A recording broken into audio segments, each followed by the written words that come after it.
Bonjour, nous sommes le 20 novembre, il est 15h30 ou presque, et j'avais prévu de vous tourner une vidéo sur le café Opus 3. Et je vais vous expliquer pourquoi c'est pas tout à fait le cas. Avant ça, confirmant le label qu'il y a maintenant dans le coin supérieur droit de mes cartouches, ceci est une vidéo animal free. Oui. Donc ça, vu que c'est une vidéo animal free, eh bien ce n'est pas Garfield qui dort dans son panier. Si c'est ce que vous avez vu, c'était une illusion, vous voyez, ce sont des effets spéciaux, c'est de la magie. Alors ici, vu qu'il y a promenade, et on ferait bien de se dépêcher parce que il va doucher. Là, vous avez un chien qui n'est pas Goliath, mais qui ressemble certainement à un fake. Hein? Alors, un fake, mais il pèse quand même quelques kilos. Bonjour Goliath. Ou tout boudou. Goliath va samedi chez le toiletteur. Chez la toiletteuse. Et alors là, évidemment, notre maître à tous, hein, le sieur Oxo. Eh oui. Alors, de toute façon, je voulais faire une vidéo. Je ferme quand même ma porte. Je voulais faire une vidéo. On est du Luxembourg, mais je suis quand même toujours prudent. Et donc, une vidéo sur le café. Et vous voyez qu'il y a encore du rouge dans ma chemise, mais il y en avait moins. Il y avait du bleu, donc ça allait être plus calme. Et en fait, j'allais commencer par vous dire, avant de vous parler d'Arabica et de Robusta, j'ai failli créer une nouvelle espèce de café qui s'appelle l'Arabusta, parce que ça me tarabuste. Et donc, voilà Goliath par terre. Oxo, allez viens, qu'est-ce que tu fabriques? Allez, viens vite. Oxo, allez, viens vite. Allez, viens vite. C'est la vidéo, on t'attend, tu as tes fans, c'est quoi ça? Allez, viens, c'est des gentils chiens. Allez, c'est les chiens du voisin. Allez, vite. Je laisse la porte ouverte et il faut qu'il passe par son ouverture à lui, évidemment. L'esprit de contradiction, bien entendu. Et donc, je voulais vous parler de tout ça, Arabica, Robusta, et surtout, je voulais commencer en parlant de café noir. Parce que le café doit se boire noir. Je vais mettre ça à l'aise parce que quand même du trafic le dimanche. Goliath, viens. Et donc, du lait ou du sucre, ça ne va pas. Oui, le café est amer. Bon, écoutez, il faut s'habituer à l'amertume. L'amertume, c'est bon. On ne peut pas que mettre des choses agréables en bouche. Il faut accepter certaines dérogations. Bon, Goliath ne veut pas aller sur notre chemin habituel, à mon avis. Il veut monter vers le village. Et quand Goliath veut ou ne veut pas, il faut bien en tenir compte. En plus, on ne doit pas s'éloigner trop parce qu'il va doucher et s'il faut, on termine à la maison. Donc, café noir, dégusté, distinguer les Arabica des Robusta, mais on en parlera la semaine prochaine. Je vais quand même finir par vous la tourner, cette troisième et dernière vidéo sur le café. Mais je cale ici parce que, figurez-vous que j'ai eu 2 cas cliniques la semaine dernière. Oui, j'essaie aussi de réagir pour mes vidéos sur des cas cliniques. J'ai eu 2 cas cliniques où dans les 2 cas, on me vend un jeûne intermittent raisonnable, 14 heures dans un cas, 15 heures dans l'autre. Bon, ça devient raisonnable. Nous sommes d'accord que l'optimum, c'est 16 heures sans manger, mais 14-15 heures, c'est déjà pas mal. Où ça ne va plus, c'est quand c'est du 12 heures. Ouf, il pleut. Quand c'est du 12 heures, Bon, bah écoutez, comme il faut 4 heures pour digérer le dernier repas, en réalité, vous mangez, digérez pendant 16 heures et vous n'avez plus que 8 heures de jeûne. Alors qu'il faut une égalité, comme dans beaucoup de choses, il faut 12 heures de manger plus digérer, 8 plus 4, et 12 heures de jeûne intégral permettant la mise en œuvre du MMC, ou en français du complexe moteur migrant, Migrating Motor Complex, qui ne se met en place qu'après la fin de la digestion. Donc on est bien d'accord sur les chiffres. Parce qu'en réalité, cette vidéo, vous l'avez vue déjà en examinant le cartouche, mais qui n'est pas encore ni décidé, j'ai encore décidé du titre, et encore moins évidemment réalisé par notre ami Raphaël, qui anime la chaîne Van sur la route et qui me fait le plaisir de concocter de beaux cartouches avec soin et avec beaucoup de talent, je dirais, de subtilité, parce qu'il faut choisir le décor et les petites images. Et bon, il y a toute une ambiance et j'en profite pour le remercier. Donc, sur ce cartouche, il y a des chances que je vais titrer sur le jeûne intermittent. Donc, ceci est encore une vidéo sur le jeûne intermittent. Et bien entendu, ces 2 cas cliniques récents m'ont mené en bateau, tous les 2, en prétendant qu'ils faisaient du jeûne intermittent, et en réalité, eh bien, ils n'en faisaient pas. Voilà, ils n'en faisaient pas. Parce que à 7 heures du matin, il prenait un café avec, docteur Mouton, juste un peu de lait de coco. Voilà. Un peu de lait de coco, je ne veux pas dire que c'est un snack, mais ça déclenche une digestion. Il faut le digérer, le lait de coco. Donc, à 7 heures du matin, le jeûne intermittent était terminé pour l'une, et l'autre, bon, c'était moins tôt dans la journée, mais c'était du même acabit. Il y avait là aussi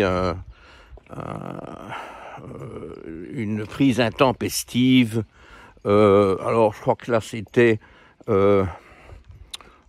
du sucre, je ne sais plus quel sucre, soi-disant sain. Vous savez, les sucres sains, je suis désolé, on m'en a déjà suggéré une kyrielle, les sucres sains. Je réponds toujours, ah, oui, enfin, c'est du sucre. Bon. Fin des discussions. Du sucre de truc mûche, c'est du sucre. Donc, basta. Et donc, là aussi, ça rompt le jeûne intermittent. Donc, c'est ça que je me suis dit, bon, avant vraiment de faire une dernière envolée sur, c'est ça le mot que je cherchais, sur le café, mettons-nous d'accord sur le fait que pour respecter le jeûne intermittent, il faut évidemment du café noir, que vous le vouliez ou pas, il faut s'habituer. Ah oui, mais j'ai toujours bu du café sucré, ah j'aime bien mon latte. Eh ben non, d'abord c'est dégoûtant, on gâche cette super boisson qu'est le café. L'amertume a un rôle, c'est quelque chose dont nous avons besoin, qui nous met un peu sur la pointe de nos orteils, comme disent les Anglais, en anglais évidemment, et ça met en route des voies biochimiques intéressantes, et notamment la voie du NRF2, qui permet d'activer tout un tas de défense et de processus qui nous protègent. Donc l'amertume signale le poison, oui, mais le poison en petite dose est très bénéfique. C'est un élément clé de l'hormèse, tout comme le jeûne d'ailleurs. Le jeûne est une manifestation très spectaculaire, emblématique de l'hormèse. Hormèse, H-O-R-M-E-S-E. M-E accent grave, S-E. Ouf. Bon, j'espère que mon iPhone ne va pas... bon, ce n'est pas du placement de produit. Ne va pas subir les affres de la pluie. Si vous voyez qu'on rentre en courant, ben voilà, ça fera une petite péripétie de plus. C'est toujours de l'improvisation. Normalement, ça restait encore bon un bout de temps. Oxo, évidemment, a vu cette pluie, je pense qu'il n'est pas très... Ah mais si, nous voilà. Oxo nous suit toujours. Regardez ça. Goliath, Oxo. Goliath, Oxo. Mais ce ne sont pas des animaux, ce sont des apparences d'animaux. Okay, bon, donc, jeûne intermittent, je vous ai rappelé les grandes lignes hein, de cette affaire-là il y a un instant. 16-8, donc 16 heures sans manger, 8 heures de jeûne. Quand on n'en est pas là, on se calme un peu et on s'approche de ça, on fait du 14-10, puis du 15-9 avant d'arriver à faire du 16-8. Alors ici, il y a Goliath qui a laissé un cadeau à mes voisins, ce qui ne peut être toléré évidemment. Donc tout en continuant ma vidéo, je vais faire mon devoir, c'est-à-dire ramasser ce cadeau. Et heureusement, miracle, mais il est bien dressé, hein, ce petit chien, la poubelle est à 3 mètres. Donc, qu'est-ce que je veux vous dire de plus sur le jeûne intermittent aujourd'hui que je n'ai encore jamais dit, et qui me paraît fondamental, c'est l'intrication et surtout l'utilité extraordinaire du jeûne intermittent pour certains génotypes. Donc on va mettre le jeûne intermittent en adéquation avec les génotypes. 2 génotypes, vous savez que c'est les 2 génotypes qui me paraissent les plus importants. On me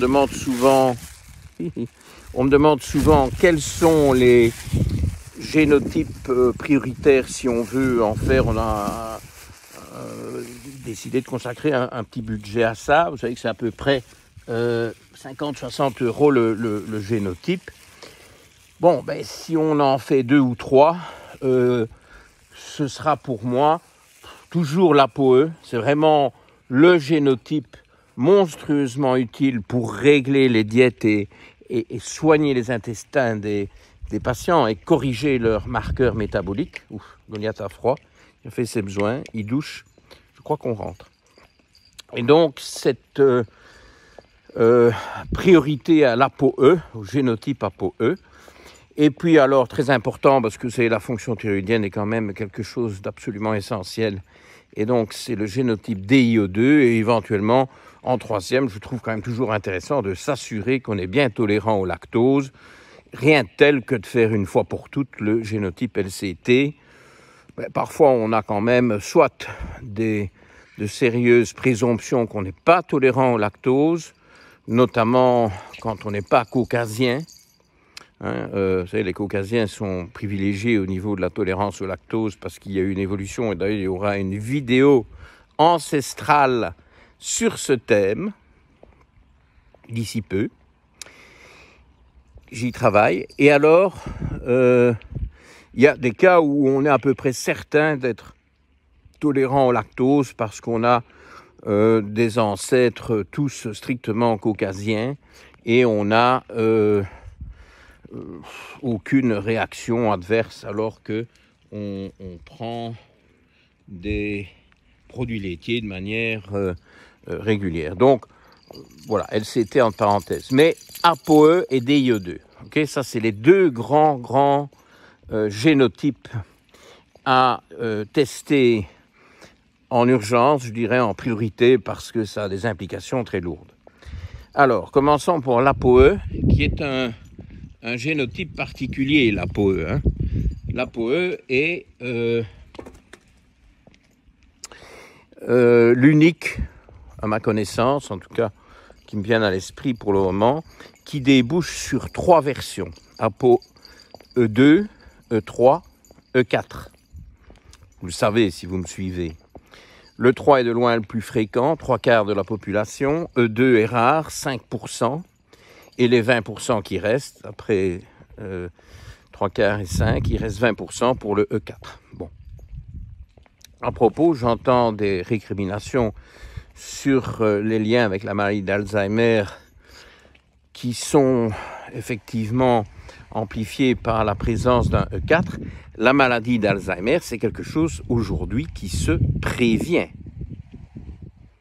Donc dire, oh, c'est très mal de faire découvrir aux gens qui sont E4 et qui risquent plus que la moyenne d'avoir une maladie d'Alzheimer, ben non, c'est l'inverse. Il faut leur faire comprendre ça de façon à ce qu'ils se prémunissent.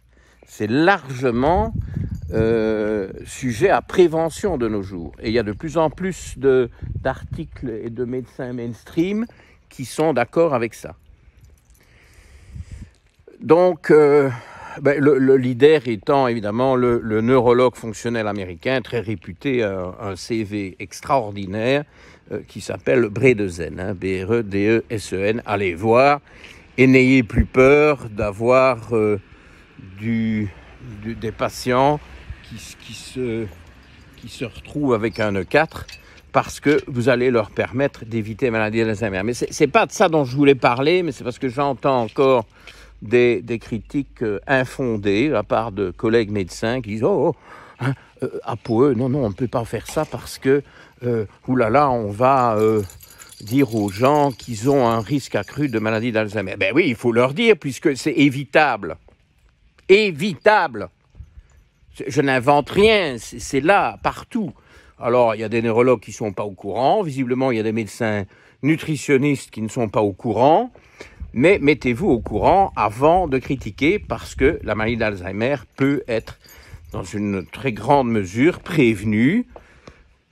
Et c'est le devoir du médecin de mettre ça en route s'il y a de l'APOE4, parce qu'il s'agit simplement d'une stratégie d'hygiène de vie, de nutrition, éventuellement de certains nutriments qui sont à privilégier, comme la vitamine D, comme les oméga 3 à longue chaîne, de poissons, etc.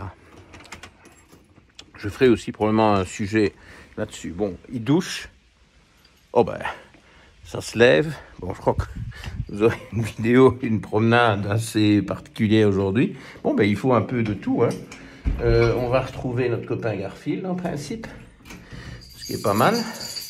On va aussi voir Oxo qui mange, ce qui est toujours quand même un spectacle en soi. Donc, E2, E3, E4.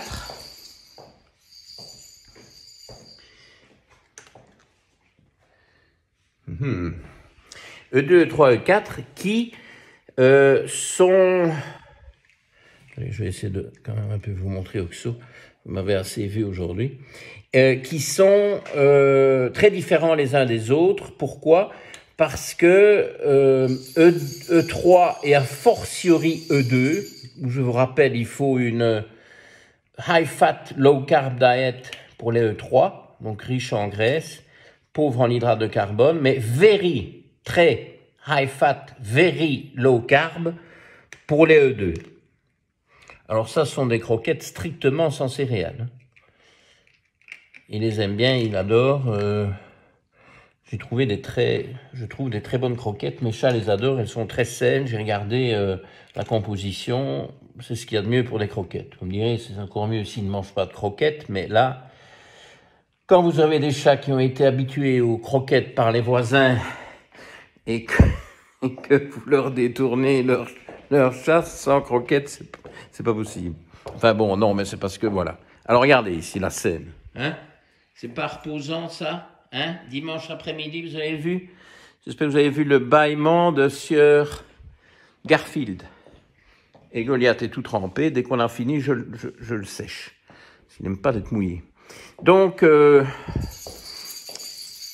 E2, on va les englober, ce sera plus simple, doivent devenir, s'ils ne le sont pas déjà, des fat burners. Fat burners. C'est du franc-anglais, c'est de l'anglais, vous me direz, mais c'est très facile parce que vraiment, en quelques lettres, on définit tout le bazar. Fat burners. À partir du moment où ils doivent être des fat burners, leur meilleur allié, c'est le jeûne intermittent. Parce que le jeûne intermittent va les obliger à devenir des fat burners. Bon, vu qu'on n'a pas pu se promener, je vous montre un peu de paysage.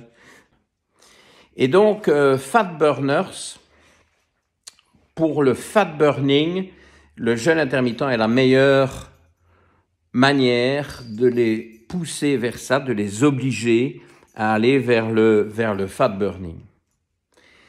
Donc, dès que vous avez des génotypes ApoE3, E2, on va faire plus simple. À partir du moment où il n'y a pas d'ApoE4 dans votre génotype, le jeûne intermittent est hautement recommandable. Est-ce que je ne le recommande pas aux ApoE4? Mais si, je le recommande aux ApoE4. Mais je ne peux pas prétendre que chez les ApoE4, il faille mettre en place un jeûne intermittent pour pousser ces patients-là vers le fat burning. On va être un peu plus prudent, ok?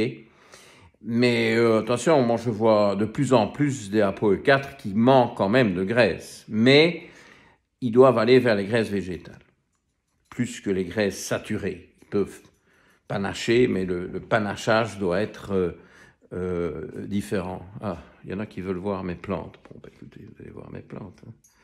C'est vrai qu'il y en a quand même assez bien. Ouais, c'est moi qui m'en occupe. Bon. Et donc, ce génotype est très intéressant à mettre en relation avec le jeûne intermittent parce qu'il y a des synergies. Mais ce n'est pas tout.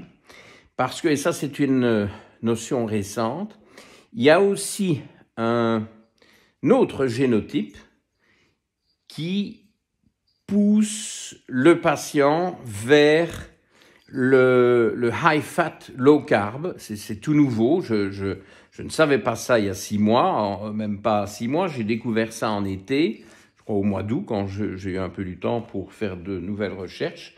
Et le DIO2AA, tout le monde n'utilise pas, oui, dans les génotypes, c'est un gros problème. Soit on utilise les acides aminés qui ont chacun des 22 acides aminés à une lettre de l'alphabet, soit on utilise le nucléotide qui correspond à cet acide aminé-là. Et alors évidemment, le principe même des polymorphismes, c'est que quand on substitue un acide aminé pour un autre, c'est ça c'est ça qui génère ce qu'on appelle des polymorphismes, et donc c'est ça qu'on cherche à déterminer quand on détermine le génotype. Bon, ben ces substitutions d'acides aminés vont parfois, mais pas toujours, parce qu'il y a plusieurs acides aminés qui peuvent coder pour le même génotype, pour le même nucléotide et donc le même génotype, mais substituer un acide aminé par un autre, souvent, assez souvent, très souvent, va créer un changement de nucléotide. Alors vous avez des nomenclatures qui se font par les acides aminés, avec les lettres qui leur correspondent, il y a un code, ou alors les 4 lettres qui correspondent aux 4 nucléotides différents. Bref, c'est un bazar abominable. Donc quand je vous dis DIO2AA, je précise homozygote variant, parce que je pense que, bon, j'espère ne pas me tromper, mais que ça peut être CC quand on utilise les nucléotides. Enfin, peu importe. Homozygote variant. DIO2 homozygote variant vous donne un besoin impérieux de favoriser, et vous voyez qu'il est attentif, hein, favoriser les graisses high fat, low carb. Pourquoi? Laissez-moi encore expliquer ça une fois de plus, parce que c'est pas très facile à expliquer, je suis pas certain que j'y suis arrivé. Je réessaye mieux, espérons. Il est un fait que les diètes riches en hydrates de carbone, donc c'est pas ce dont on parle aujourd'hui, ont besoin de plus d'hormones thyroïdiennes pour permettre aux patients de trouver son équilibre. Donc à partir du moment où on réduit les hydrates de carbone, high fat, low carb, on aide de manière que je commence à découvrir comme étant significative, voire spectaculaire, ceux qui ont un DIO2 homozygote variant et qui donc ne convertissent pas bien la prohormone thyroïdienne T4 en hormone active T3. Ces patients-là, ils ont ce frein génomique, c'est pas vraiment d'actualité pour les hétérozygotes. Donc ceux qui sont TA, hétérozygotes, DIE2, bon, c'est pas de ceux-là dont je parle ici. Ceux-là sont pas trop influencés, c'est pas trop grave d'être hétérozygote. Le problème, c'est quand on est homozygote variant, mais alors là, high fat, low carb. Évidemment, ça va aller super bien s'ils sont E3, et encore plus super bien s'ils sont E2. Alors, je viens d'avoir, je crois, vendredi, donc avant-hier, une patiente qui se trouve être E2, E2, E3, mais E2, E3, on dit E2, ok, bon, ça, parfois vous êtes un peu perturbé. E2, est-ce que je suis E2 ou E3? E2, E3, c'est E2 qui l'emporte sur le 3, et le E4 l'emporte sur le E3 quand vous êtes E3, E4. Alors, il y a les E2, E4, un parent E2, un parent E4. Bon, là, vous oubliez le génotype, vous regardez le reste et vous travaillez au cas par cas. C'est un vrai carnage, mais il n'y a que 2% de la population. Okay, et je sais pas, on dirait que chez certains c'est le 2 qui domine, chez d'autres c'est le 4, bref, voire mettre le génotype de côté, mais il vous reste quand même l'intérêt de connaître le génotype chez 98 ou 98% des autres patients. Goliath pleure parce qu'il veut être séché. Donc on va le sécher dans une minute, on termine. Et donc cette patiente, E2, E3 et DIE2 AA. Alors là, bingo, parce que ça, si c'est pas pour faire du very, very, very high fat, là, on est vraiment je vais dire, en proto-cétogène, okay, en quasi-cétogène. Parce que de partout, on a un gros problème avec les hydrates de carbone. Donc voilà, c'est le même problème pour les DIE2AA. Il faut dans ce cas-là promouvoir le jeûne intermittent parce que le jeûne intermittent est la meilleure manière de devenir un fat burner et de se complaire et de s'engouffrer dans une diète riche en graisse et pauvre en hydrates de carbone. Voilà, c'était ça le message aujourd'hui, c'était lier le jeûne intermittent avec les génotypes, tout ça sous prétexte de café, mais je vous rassure, le café va revenir d'ici peu, ok? Et donc, je vous montre pas Goliath tout trempé, parce que ce n'est pas un beau spectacle, il va être bien frictionné avec son essuie dans quelques secondes. Nous, on se retrouve, vous l'entendez, hein, on se retrouve vendredi prochain 19h30 avec, bon ben ce n'est plus l'heure de boire du café, hein, mais on reviendra à ça, ok? Et je vous attendrai. À bientôt. Au revoir. Oups. Je ne sais jamais comment arrêter ce truc-ci. Bon, voilà.